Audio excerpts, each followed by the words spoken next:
Ah, non, on commence. Bonjour à tous et bienvenue sur ce 8e épisode d'Happy Time. Je suis Christophe Bandini, le directeur d'opération chez Naoplay. Aujourd'hui, nous avons le plaisir de recevoir Keren Bikmus, qui sera rejoint par notre consultant Roméo Carrecchio, qui vont nous parler de Shadow AI. Pour aller très rapidement, Naoplay, c'est un cabinet de conseil qui a été fondé en 2011. On intervient sur des sujets historiquement plutôt de gouvernance API. On a étendu sur l'ensemble du management des API, du SI et de l'IA aujourd'hui. Et nos deux amis vont nous en parler dès maintenant. Roméo, je te laisse te présenter. Enchanté, donc je m'appelle Roméo Carrecchio, comme l'a dit Christophe, je suis consultant API et cyber à Naoplay. Bonjour à tous, je suis Keren Bikmus, ingénieure en cybersécurité et spécialisée en Cyber Threat Intelligence, renseignement sur les cybermenaces.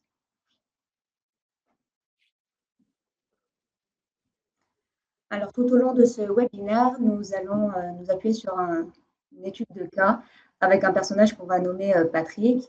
Donc, pour situer, Patrick est analyste financier dans une banque française depuis maintenant 8 ans. Ses principales tâches consistent à analyser des portefeuilles clients, faire des analyses de rapports financiers, identifier des risques et préparer des synthèses pour le comité de direction. Il est reconnu comme étant très rigoureux avec une analyse pertinente sur les chiffres. Maintenant, il y a quelques mois, l'entreprise a subi une restriction budgétaire qui a entraîné une réduction des effectifs de l'équipe de Patrick. Cela provoque beaucoup donc de pression à son équipe, puisque maintenant, il se retrouve à devoir gérer beaucoup plus de portefeuilles clients, avoir des délais de reporting écourtés et le tout en devant respecter les exigences réglementaires. Un soir, il découvre l'intelligence artificielle générative. Il commence à tester quelques outils gratuits chez lui sur son ordinateur personnel, puis se rendant compte de la pertinence et de son efficacité, il les introduit petit à petit dans son environnement professionnel. Il faut comprendre en soi que l'IA, c'est pas juste un sujet IT, elle touche vraiment tous les métiers de l'entreprise. Par exemple, sur certains points ici, en parlant de rédaction et de reformulation, on pense tout de suite à un commercial qui rédige un mail client. Pour de l'aide au code, c'est à ce moment-là un développeur qui génère des scripts. Mais on peut aussi toucher même la partie manager, donc quand ils doivent comparer plusieurs choix, ils utilisent l'IA pour une potentielle aide à la décision. Donc, revenons-en à Patrick. Patrick, qui dans les transports, il rentre le transcript de la dernière réunion mensuelle qu'il a malheureusement loupé dans son outil personnel d'IA via son smartphone. Problème, dans cette réunion, il y avait un contrat en cours de discussion qui a été évoqué. Et là, Patrick, il pense être efficace, voire même gagner du temps. Mais le problème, c'est que l'entreprise n'a pas connaissance de cela, il n'a pas connaissance de la fuite de ce contrat hautement confidentiel. Patrick ignore également que l'outil n'a pas été validé par l'organisation et donc sans le savoir, il bascule dans le Shadow AI. Après, la question qu'on peut se poser, c'est est-ce qu'on doit vraiment interdire tout usage de l'IA en entreprise? Donc, interdire tout revient à ne rien maîtriser. Ça signifie ne rien maîtriser.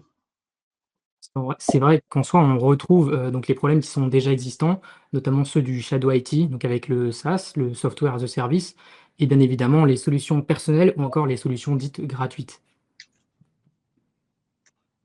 On ne peut pas donc tout interdire sans proposer d'alternatives. Et pour cela, il est important de connaître qu'est-ce que le Shadow AI, comment il se matérialise.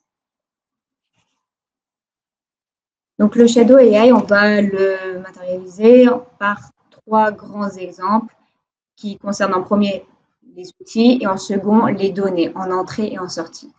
Les outils, il va y avoir par exemple la création de nouveaux agents qui peuvent ne pas être visibles par l'organisation ou également l'interrogation de pages Internet qui peuvent entraîner des contournements aux règles définies par l'organisation.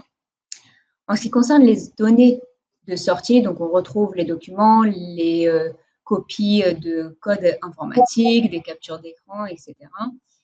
Et en entrée de données, il va y avoir l'insertion de codes informatiques généralement générés par des outils externes.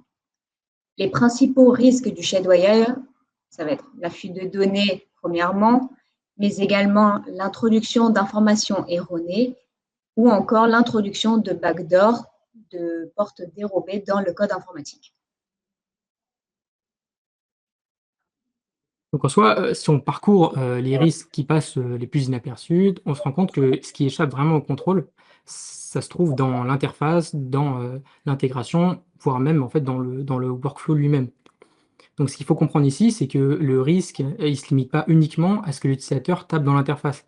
On parle souvent du prompt, mais en réalité, l'IA, elle peut recevoir beaucoup plus que ce soit par exemple une pièce jointe, l'historique d'une conversation, voire même parfois des données métiers. Donc le danger, il est à l'entrée avec les données qu'on envoie, certes, mais il est aussi à la sortie, avec, la réponse produite par l'IA à partir de ce contexte. Pour illustrer ceci, en principe au risque, nous retrouvons le prompt injection, qui consiste à l'envoi d'instructions malveillantes à travers le code, un document ou une image que l'intelligence artificielle va traiter et qui va entraîner une modification de son comportement. Donc, ça va entraîner des fuites de données, mais également une fraude interne, des modifications de workflow ou encore l'accès à des données dont on ne devrait pas avoir accès. En soi, il n'y a pas toujours non plus besoin, d'une attaque volontaire pour qu'il soit question de risque. Par exemple, un utilisateur qui laisse une clé API apparente dans une pièce jointe ou dans un bout de com, que ce soit, par flemme ou, par mégarde, si, ces éléments sont envoyés à un outil d'IA externe, alors, ces données, elles seront forcément exposées. À ce moment-là, on est sujet à un piratage, une fuite de données, voire même, de l'usurpation d'identité. La gouvernance, donc, ne peut pas se limiter à une simple charte d'usage. Il faut définir donc, des règles simples sur les données et les outils autorisés, ainsi que les nouveaux contrôles attendus. Les premiers éléments à contrôler vont être la production interne, notamment les données qui représentent l'entreprise. Il va être nécessaire de les classifier. Donc, classifier les données repose donc sur des labels et des critères qui ont été définis en interne par l'entreprise. Maintenant, point très important, nous voyons que les enjeux évoluent constamment, donc il va être nécessaire de réévaluer la classification, que ce soit donc les labels et critères, mais également réévaluer la classification des données continuellement. Donc concrètement, la classification des données, elle est vraiment utile, que si, elle peut être reliée à des objets métiers qui sont manipulés par le SI. Donc c'est précisément l'un des intérêts de notre approche de smart proxyation. Donc, concrètement, c'est partir de proxy métiers avec des responsabilités claires pour mieux savoir quelles données sont exposées, à qui, dans quel contexte et avec quelles règles. Donc on va pas détailler ici toute la méthode, mais c'est un point qu'on a déjà abordé dans d'autres contenus Naoplay, notamment dans l'API Time 1 que je vous invite à aller voir si ce n'est pas déjà le cas, et sur notre chaîne YouTube. Donc l'idée à retenir en tout cas, elle est simple, c'est avant de connecter l'IA à des outils internes, il faut déjà avoir rendu le SI lisible et gouvernable par ces API. Donc une fois les données classifiées, il faut rendre le cadre utilisable. Sinon de toute façon, les équipes reviendront aux outils les plus simples, même si, ceux-ci ne sont pas spécialement validés par l'entreprise. Donc, comme Roméo l'a expliqué, il faut une bonne gouvernance et cela se matérialise par une bonne approche par les risques. Maintenant, qu'est-ce qu'un risque? Un risque, c'est une exploitation d'une vulnérabilité par une menace. Donc, si on reprend l'exemple de Patrick, la vulnérabilité se caractérise par l'utilisation d'un outil non répertorié par l'entreprise. La menace est l'introduction de cet outil à des fins professionnelles et le risque consiste en la fuite de données. Maintenant, l'approche par les risques se fait en 4 étapes. La première, on commence par classifier les données, ce qu'on a évoqué juste précédemment. Ensuite, on liste tous les scénarios de risque réalisables. Et ensuite, pour chacun d'entre eux, on va bien définir comment on peut maîtriser le risque et auquel cas, si on ne le peut pas, la raison pour laquelle on ne peut pas le maîtriser. Maintenant, point très important, comme tout cela va être documenté, l'accès à ce document doit être très restreint puisqu'on va faire part à la fois des forces et des faiblesses de l'entreprise.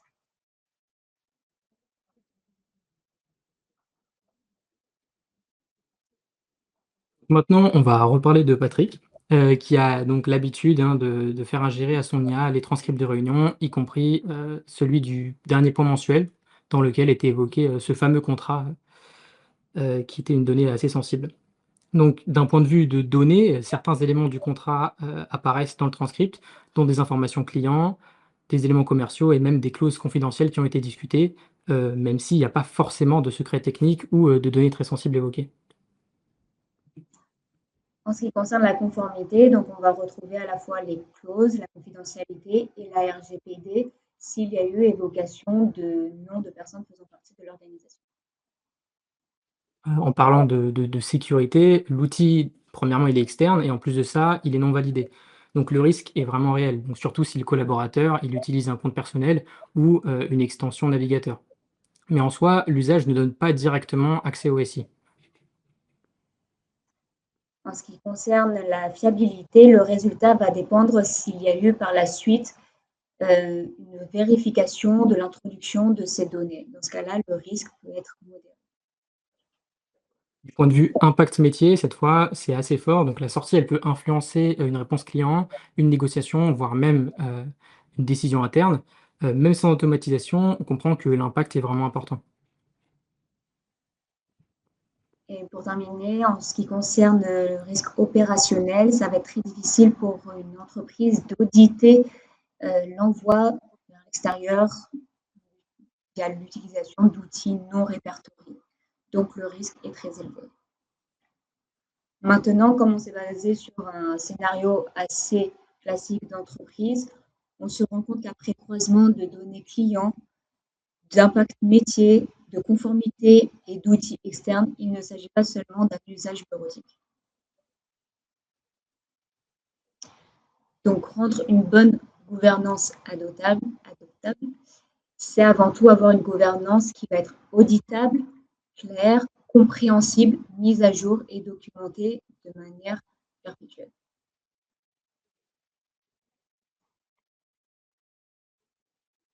Donc, concrètement, tout ça, ça peut être réglé, enfin, en tout cas, ça peut être évité grâce, aux API LLM et au MCP, donc, LLM, Large Language Model et donc MCP, on y viendra un peu plus tard. Donc ce point-là, c'est pour montrer qu'on peut gouverner l'IA, sans spécialement en freiner l'usage.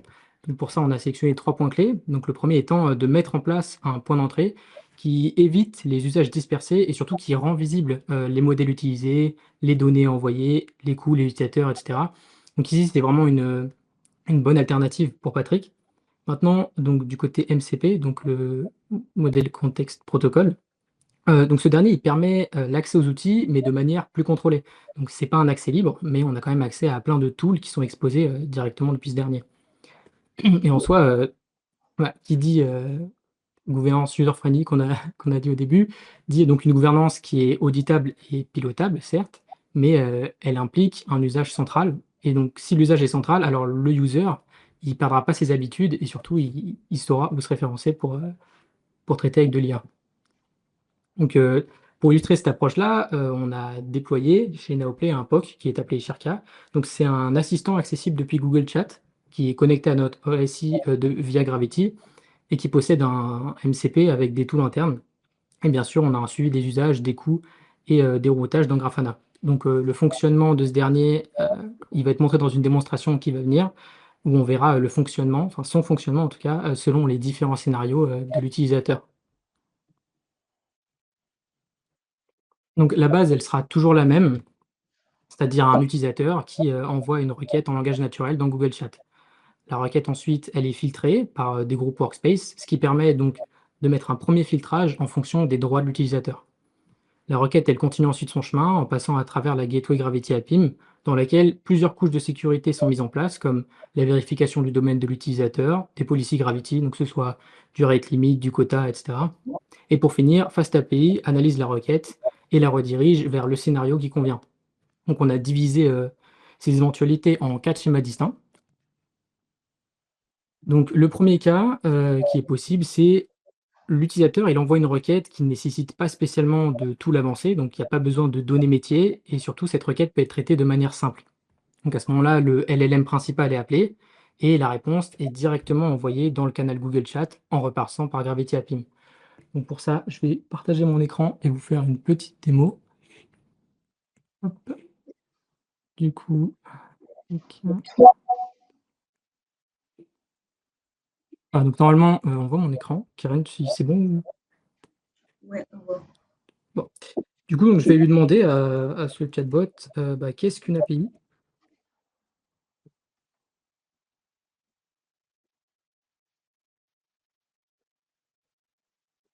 Donc voilà, donc ça c'est, réponse très simple, donc il ne demande pas spécialement de données métiers. Le LLM peut y répondre tout seul, donc le chemin se fait assez vite et surtout, il envoie directement, la réponse dans le chat. Tac, je vais couper le partage et revenir sur la présentation. J'arrive pas à voir où je suis là. Ah pardon. Donc, le deuxième cas possible, donc pour répondre à la requête, cette fois, ça nécessite des données métiers. Donc à ce moment-là, le MCP Gravity, il est appelé, il expose les tools que nous avons mis à disposition et le tool qui correspond le plus à la demande de l'utilisateur est sélectionné. Donc à ce moment-là, la requête, elle sera traitée avec ce tool et le résultat remonte bien évidemment comme d'habitude, jusqu'au proxy, puis au chat. Donc pour cet exemple, je vais repartager mon écran et tac.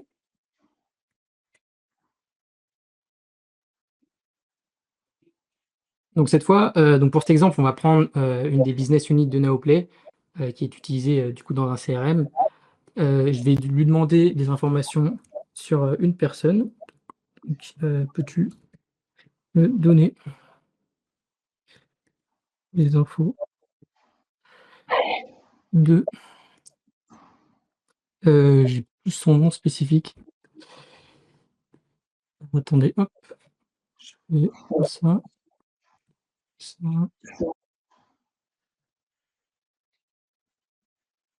Attendez, hop, je suis un peu perdu là.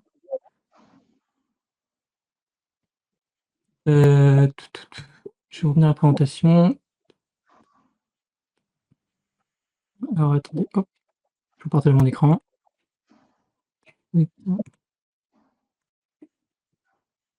Voilà. Pardon, donc de, madame Archambaud. Ouais, c'est compliqué.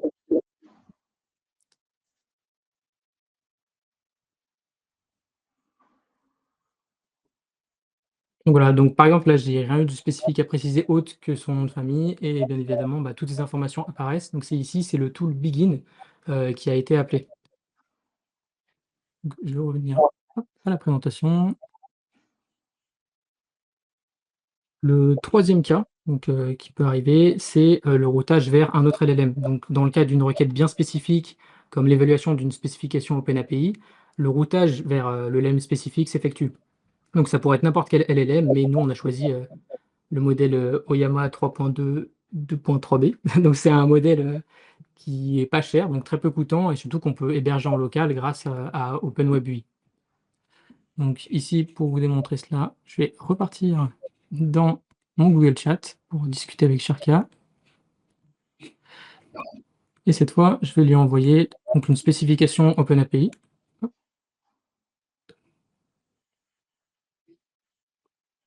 Donc bien évidemment, Oyama, c'est un modèle peu coûtant, certes.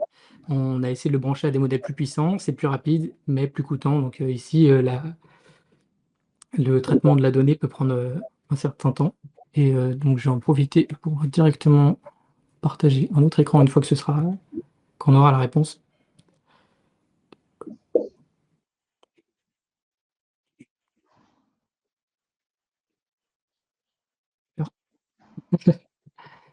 Ça, c'est absolument normal, pas de panique, c'est normal, la réponse va venir. Ça reste un POC, hein, je préfère le préciser.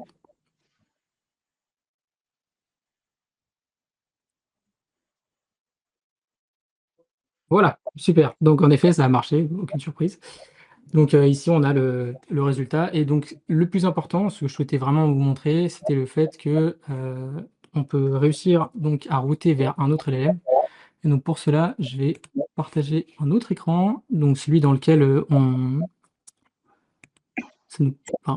observe le dashboard de tout le routage et cetera. Tac.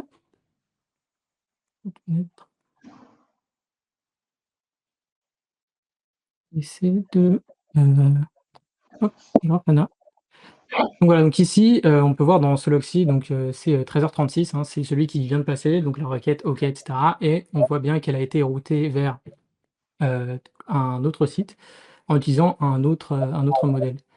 Donc par exemple, voilà là, le modèle c'est donc Yama 3.2 2.3b, c'est plus notre LLM de base qui était LiteLLM de OpenAPI. Donc tout ça nous emmène au 4e et dernier point de ce POC.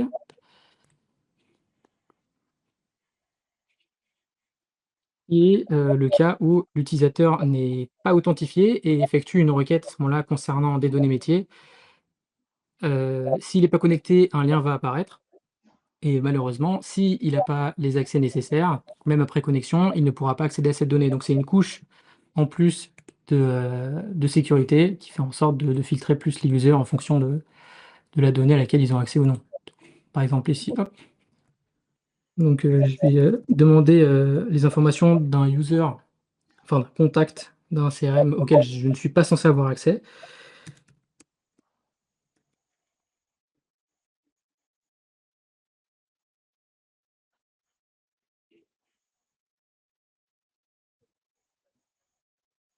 Donc voilà, donc le chatbot me demande via le tool de me connecter. Donc je ne sais pas si en cliquant sur le lien, vous verrez toujours ma fenêtre. Ouais, on voit, On voit la fenêtre ou pas? Enfin, c'est le... on voit la nouvelle fenêtre. D'accord, bah nickel. Bah, du coup, donc, bon là je suis déjà connecté en tant que Romeo Caracchio, mais en effet, je n'ai pas les droits suffisants pour accéder à la ressource.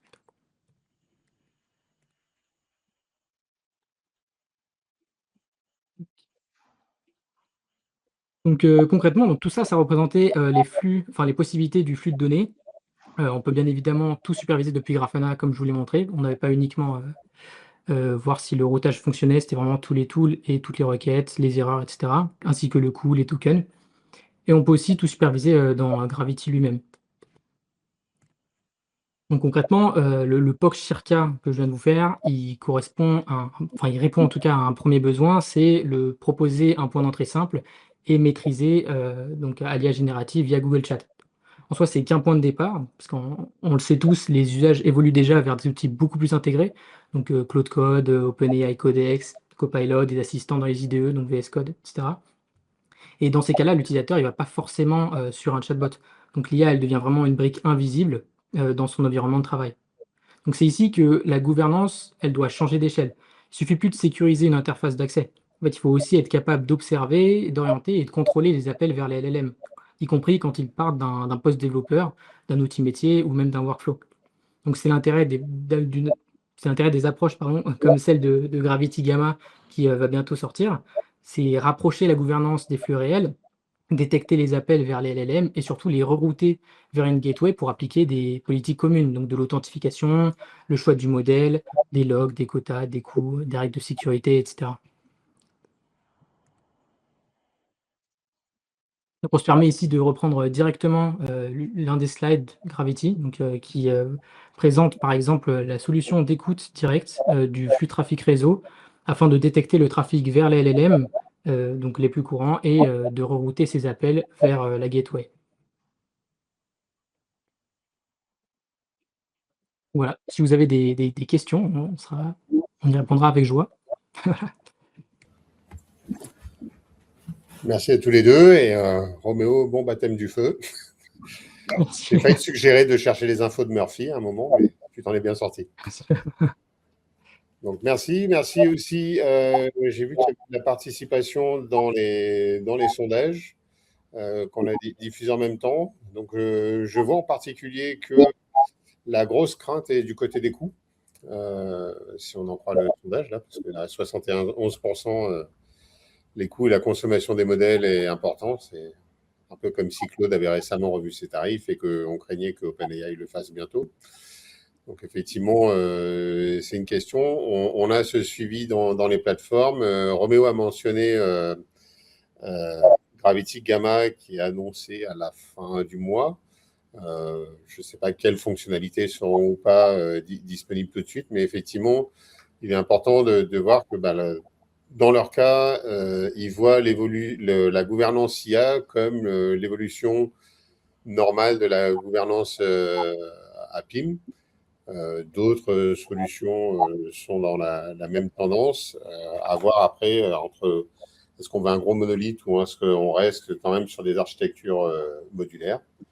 Donc, c'est un point à voir sur l'évolution de la gouvernance. J'espère que la présentation vous a plu. Il nous reste du temps sur des questions. Si vous en avez, utilisez le chat. Vous pouvez faire un retour aussi sur la présentation. Je vous laisse quelques minutes.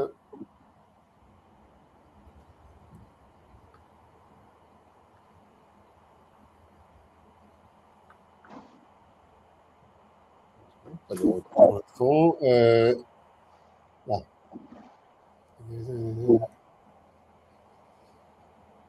Alors, pour cette question, on n'est pas les interlocuteurs Gravity non plus, même si on a présenté avec eux dernièrement et que ça reste un partenaire.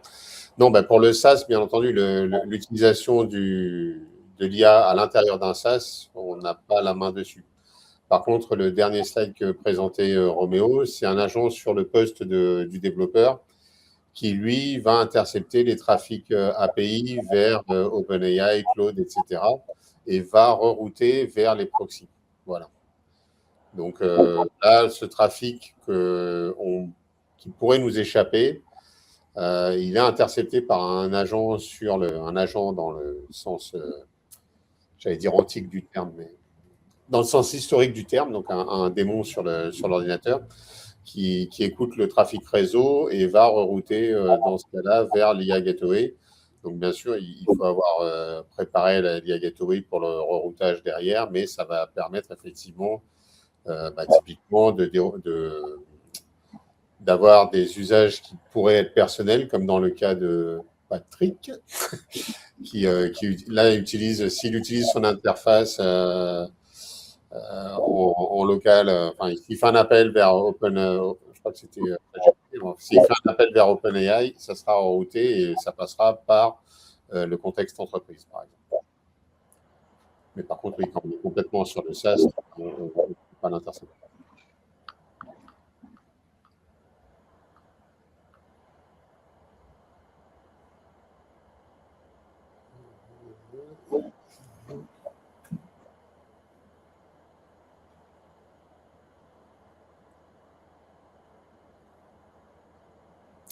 Là, pour répondre, je réponds que vous voulez y aller, Karen ou Roméo, mais juste peut-être rapidement sur la question de José. En fait, l'évolution de la complexité, c'est justement pour ça qu'on fait des POC. Là, le but du jeu, donc, vous voyez que Roméo est jeune.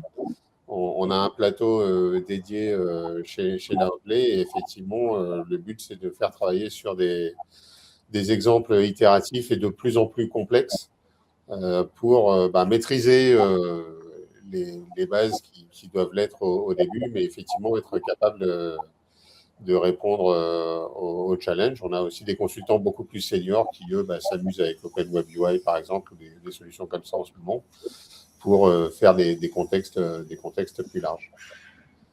Et d'ailleurs, ça fait partie des points. Sur Happy Time, n'oubliez pas que vous pouvez aussi orienter sur les prochains sujets. On essaye à chaque fois d'être assez généraliste, mais typiquement, si vous voulez creuser certains sujets plus loin en gouvernance, pourquoi pas.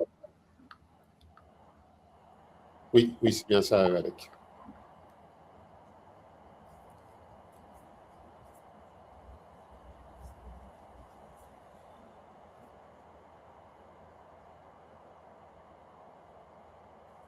Ok, plus de questions. En tout cas, merci d'avoir utilisé les sondages aussi. Ah, quelles compétences vous avez?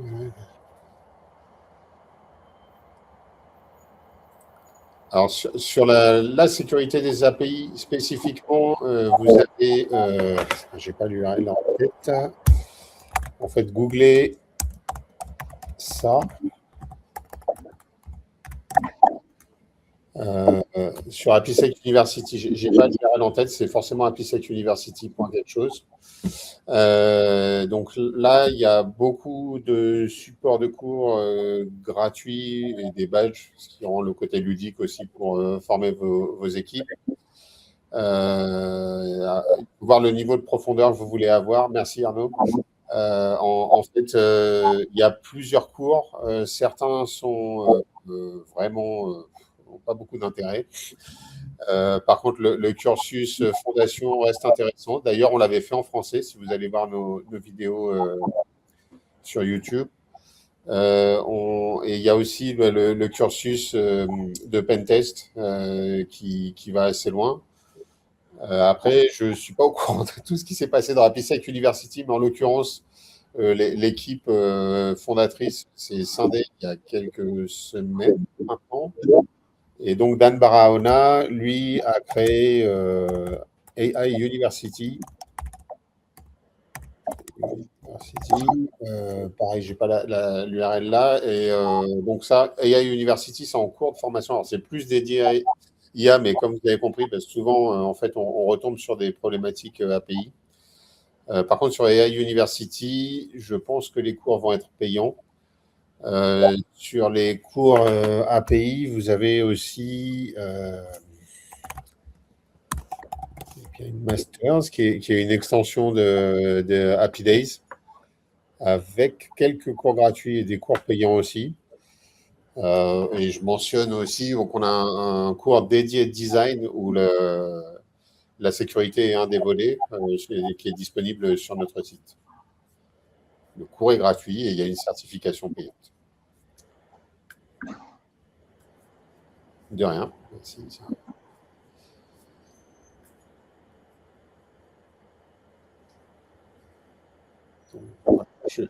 À chaque fois que je vais pour dire il n'y a plus de questions, il y en a une qui apparaît, donc je laisse un petit peu de temps. J'enchaîne juste pour dire que pour l'instant, la date. Arnaud qui encourage. Pour l'instant, la date d'Happy Time 9 n'est pas encore fixée, mais a priori, enfin, on peut viser avant le 14 juillet. Donc, peu de temps, et on est en train d'arrêter le sujet, mais a priori, ça sera sur l'API économique, histoire de revenir un peu sur le sujet API. Même si on l'a mentionné, là, ça fait quelques sessions qu'on est plutôt sur l'IA, on revient un peu sur l'API. Et pour ceux qui ont mentionné l'API spécifiquement, le but du jeu sur cette présentation, ça va être pour vous aider à obtenir vos budgets auprès de vos directions. Donc, trouver les arguments qui vont bien, plutôt business pour parler à la direction générale. Voilà. Merci Roméo et merci beaucoup Keren. Merci. Merci à vous. Et puis à très bientôt. Au revoir. Bonne journée, merci.